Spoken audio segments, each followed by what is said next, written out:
মনে রেখো যুবকরা, মার্ক্সবাদ, সমাজবাদ, লেনিনবাদ, গণতন্ত্র, সমাজতন্ত্র, জাতীয়তাবাদ আর্থ সামাজিক মুক্তি দিতে পারে না।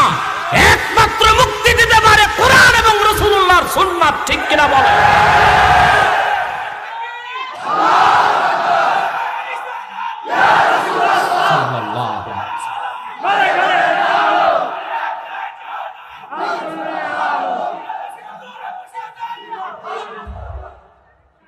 আমরা আজকে লক্ষ্য করে দেখেন, মধ্য এশিয়ায় কোরআনের আইন কায়েম হয়েছে।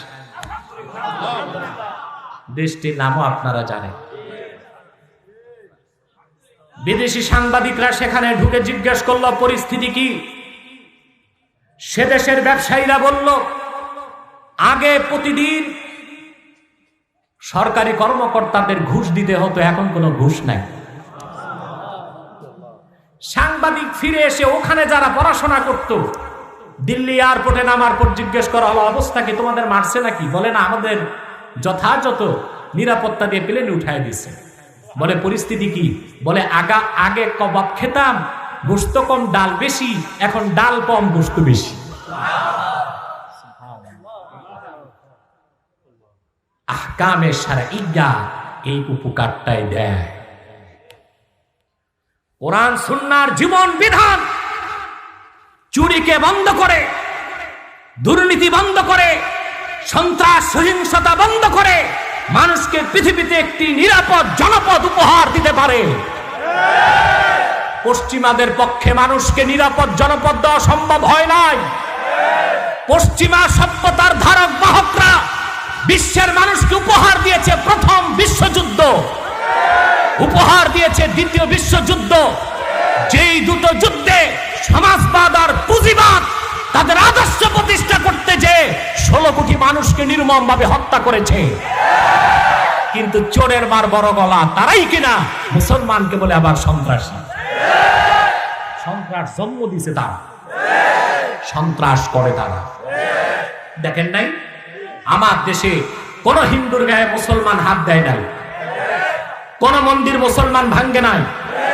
সরকার তদন্ত করে পেয়েছে যারা করেছে তারাও হিন্দু।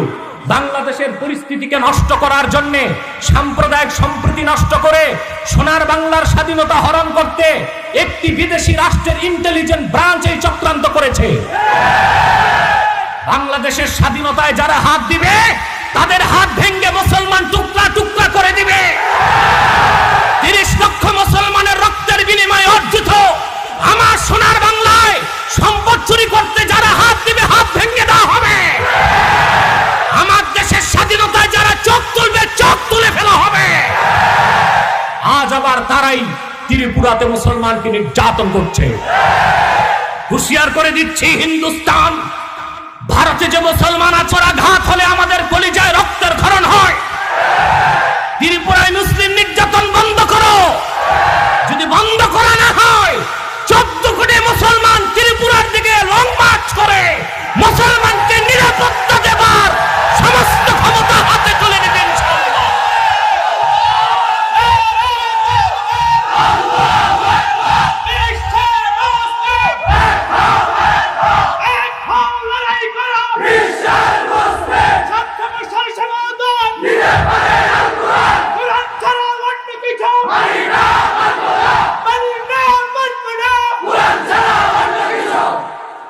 আমরা এই দেশে যারা হিন্দু আছে তাদের নিরাপত্তা দেই, আমাদের সরকার দিয়েছে।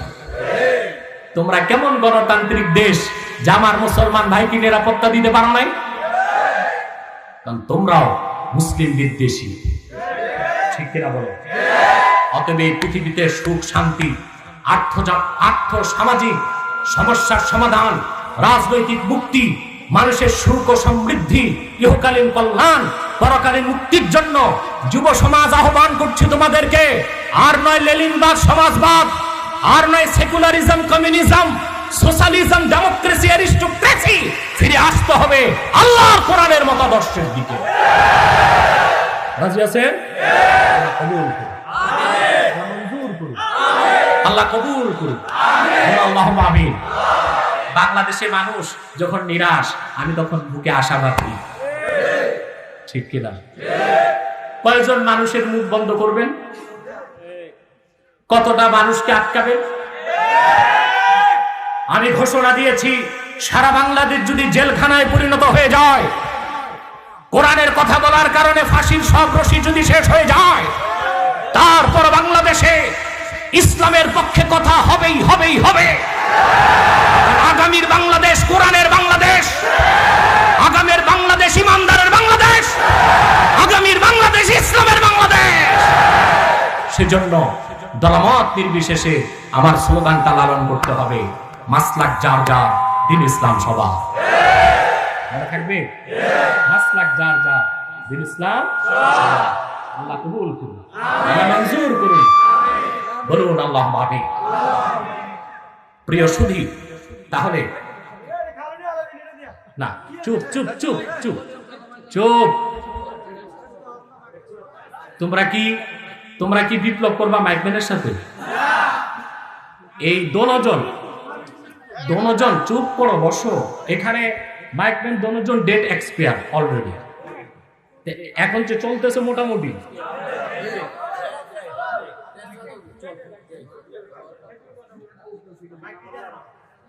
প্রিয় সুধী, একদম খামোশ, একদম খামোশ, কথা শোনার চেষ্টা কর। আমার ভাইরা, তাহলে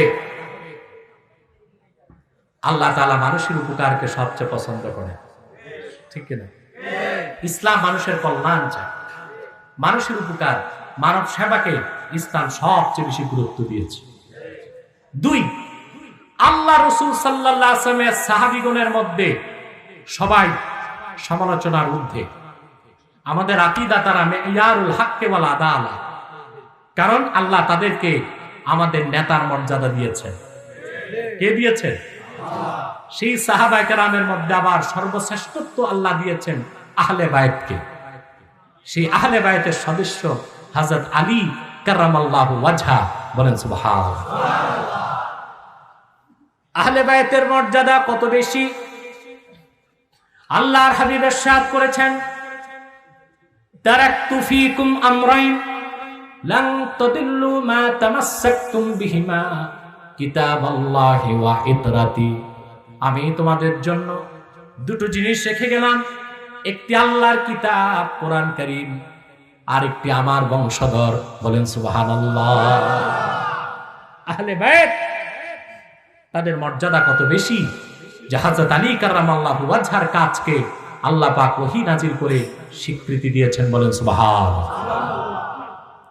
তাহলে আমাদের আল্লাহ অভিভাবক, মালিক হিসেবে, আর আমরা আল্লাহ রাসূল মুহাম্মদ সাল্লাল্লাহু আলাইহি সাল্লামের উম্মত, এই হিসেবে আল্লাহ রাসূল মুহাম্মদ সাল্লাল্লাহু আলাইহি সাল্লাম আমাদের অভিভাবক।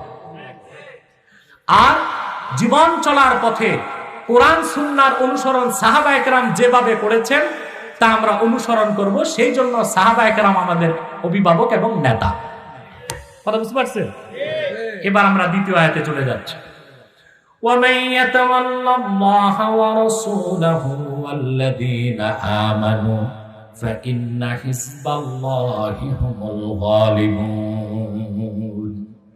যারা আল্লাহকে মালিক হিসেবে বিশ্বাস করবে আর মুহাম্মদ সাল্লাল্লাহু আলাইহি ওয়াসাল্লামের খাঁটি উম্মত হবে এবং মুহাম্মদ সাল্লাল্লাহু আলাইহি ওয়াসাল্লামের উম্মতের মধ্যে খাঁটি ঈমানদারকে নেতা হিসেবে গ্রহণ করবে, তারাই হিজবুল্লাহ, আল্লাহর দল, আর তারাই চূড়ান্তভাবে বিজয় লাভ করবে, বলেন সুবহানাল্লাহ।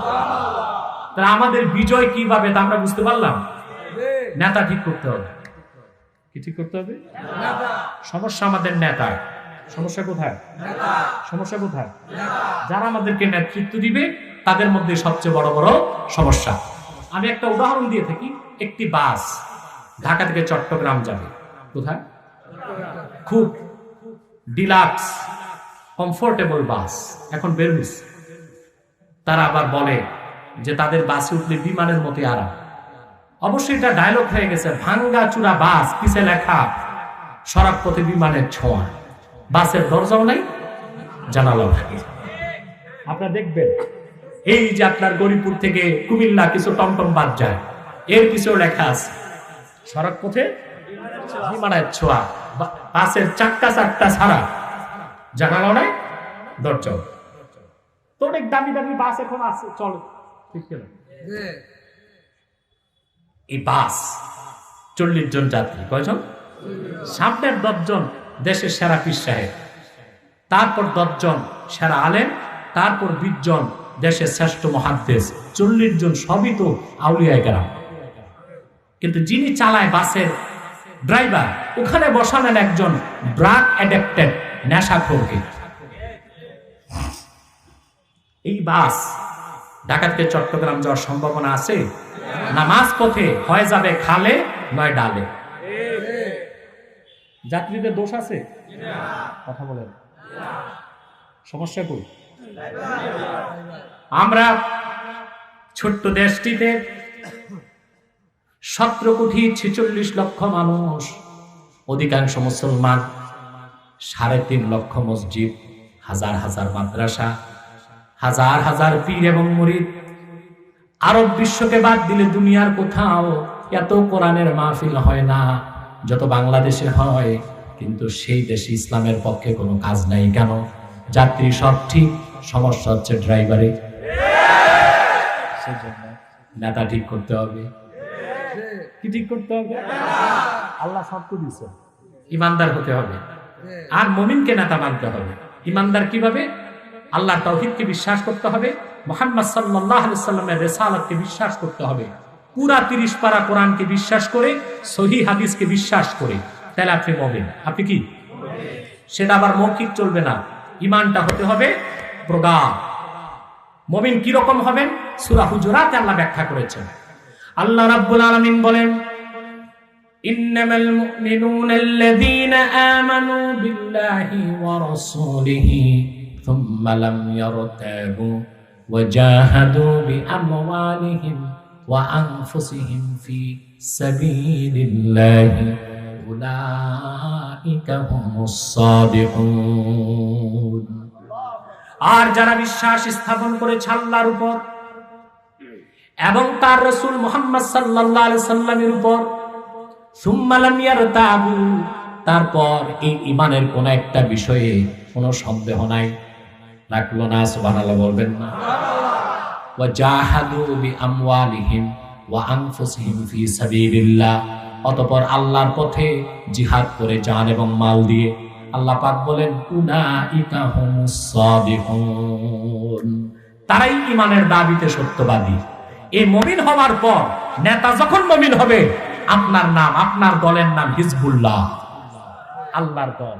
আর আল্লাহ ওয়াদা করেছেন, ফা ইন্না হিজবাল্লাহি হুমুল গালিবুন, যারা আল্লাহর দল তারা বিজয়ী হবেই হবেই হবে। দুনিয়ার কোন পরা শক্তি তাদের বিজয়কে ঠেকাতে পারে না, যার প্রমাণ মধ্য এশিয়ার মুমিনগণ দেখিয়েছে। ঠিক কিনা বলেন? সাদাকাল্লাহুল আযীম ওয়া সাদাকা রাসূলুহুন নবিয়ুল কারীম ওয়া নাহনু আলা যালিকা মিনাশ শাহিদিন ওয়াশ শাকিরিন ওয়াল হামদুলিল্লাহি রাব্বিল আলামিন। আর একটি লোক দাঁড়াবেন না, বসেন। হাজার হাজার মানুষের মাথা ডিঙ্গিয়ে বের হন, লজ্জা তো থাকা দরকার।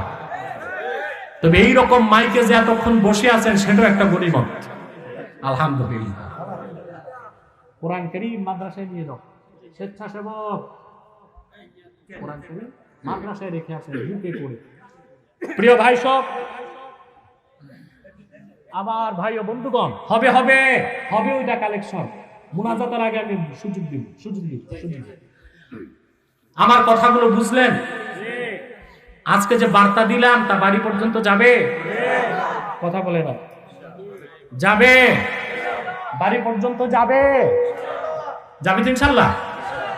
শোনেন ভাই সব, দীর্ঘ সময় কথাগুলো বললাম, আমি আবারও বলছি, দাঁড়াবেন না। আপনারা আদব-তবিষ্ঠা তো রক্ষা করবেন, আদব-তবিষ্ঠা রক্ষা করেন।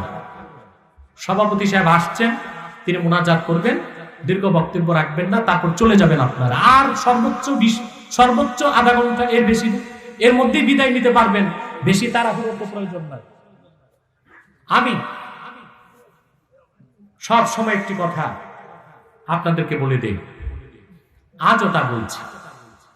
আপনারা এখানে বিভিন্ন দলের লোক আছেন না? আপনাদের মধ্যে কোনো মারামারি আছে, ঝগড়া বিবাদ, সংঘাত? কেন নাই? আমরা সব দলের লোক এখানে আছি, কিন্তু আমাদের সবচেয়ে বড় পরিচয় আমরা মুসলমান। আমরা কি? জেনে বলেন আমরা কি? এই পরিচয়টা আমাদের ধরে রাখতে হবে, ঠিক কিনা বলেন? বাংলাদেশ ইসলাম ও মুসলমানের বিপক্ষে অনেক কুফরি শক্তি কাজ করে যাচ্ছে।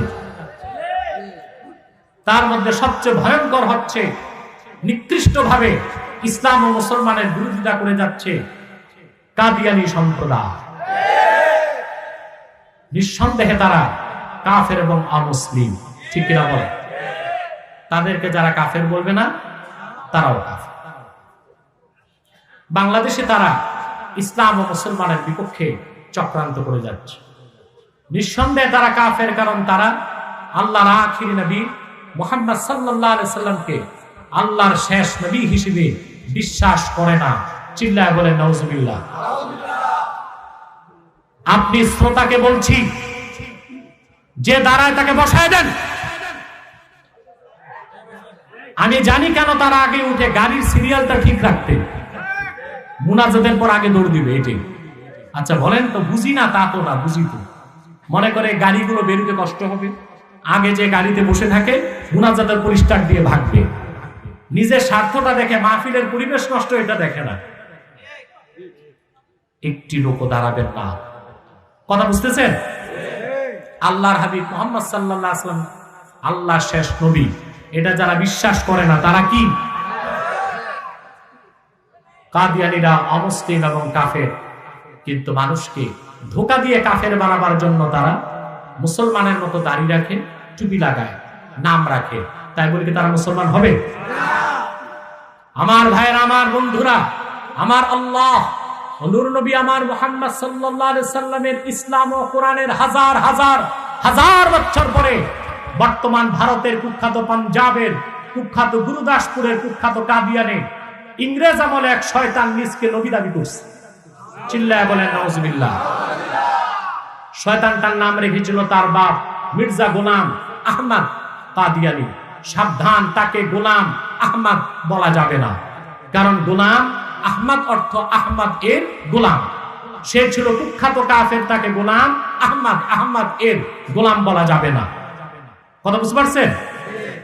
কারণ কোন কাফের কোনদিনও গোলাম আহমদ এর গোলাম হতে পারে না। কাদিয়ানের কাজ্জাব, মিথ্যা নবুয়তের দাবিদার মির্জা গোলাম শয়তান কাদিয়ানী ছিল শেষ দরজার কুখ্যাত কাফের। সে গোলাম আহমদ এর গোলাম ছিল না, সে ছিল কুখ্যাত শয়তানের কুখ্যাত গোলাম। কাদিয়ানের কাজ্জাব, মিথ্যা নবুয়তের দাবিদার মির্জা গোলাম শয়তান কাদিয়ানীর উপর গজব এসেছে 1908 সালে।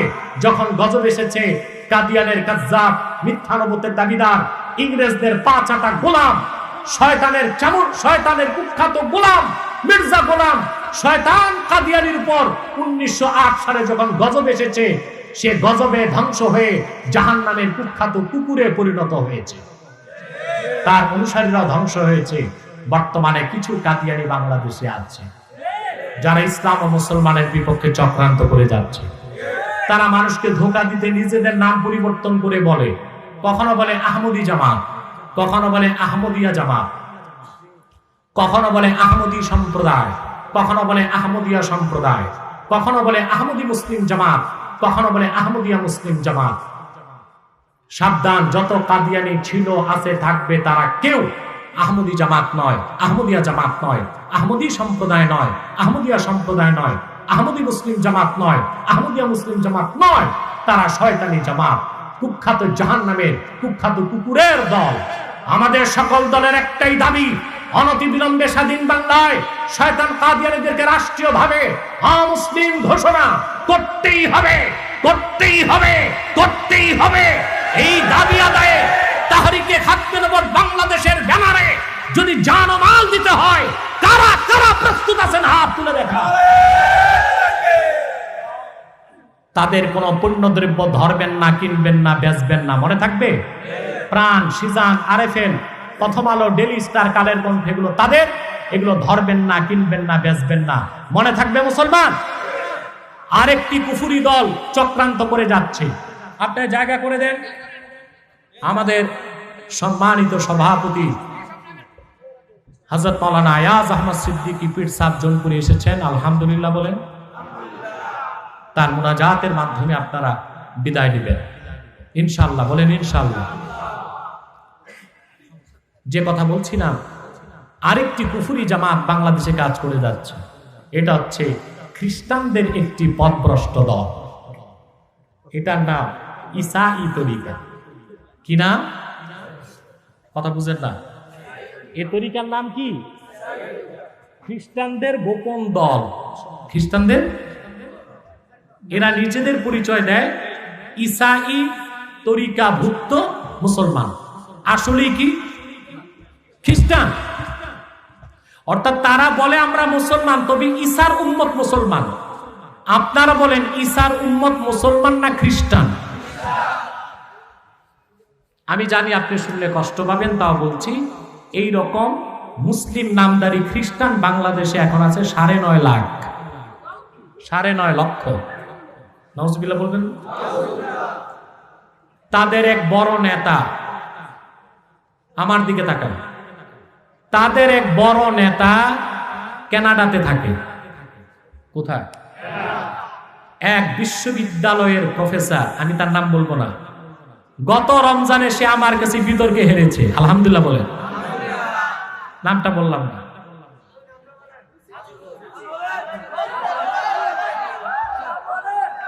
অনেক কাফের নাস্তিকই হেরেছে, কিন্তু এইটা ছিল খ্রিস্টান নেতা, কানাডা এক বিশ্ববিদ্যালয়ের প্রফেসর।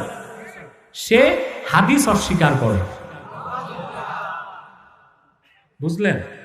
সে হচ্ছে ওই খ্রিস্টান দলের সদস্য যারা নিজেদেরকে বলে ঈসাঈ মুসলমান, আসলে তারা কি খ্রিস্টান।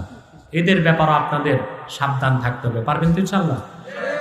আরেকটু বলে দিই, হিজবুত তাওহীদের ব্যাপারে সাবধান থাকবেন। এটা আরেকটা কুফরিদের জামাত। হিজবুত তাওহীদের আকীদায় সুস্পষ্ট কুফর, এবং তারা কাফের ও মুসলিম, তাতে কোনো সন্দেহ নাই। কথা বুঝতে পারছেন? এলাকাতে যদি ঢুকে, ধরে কিছু উত্তম মধ্যম দিয়া পুলিশের হাতে তুলে দিবেন, পারবেন তো ইনশাআল্লাহ? আল্লাহ তাআলা যেন কবুল করেন, বলুন আল্লাহুম্মা আমিন।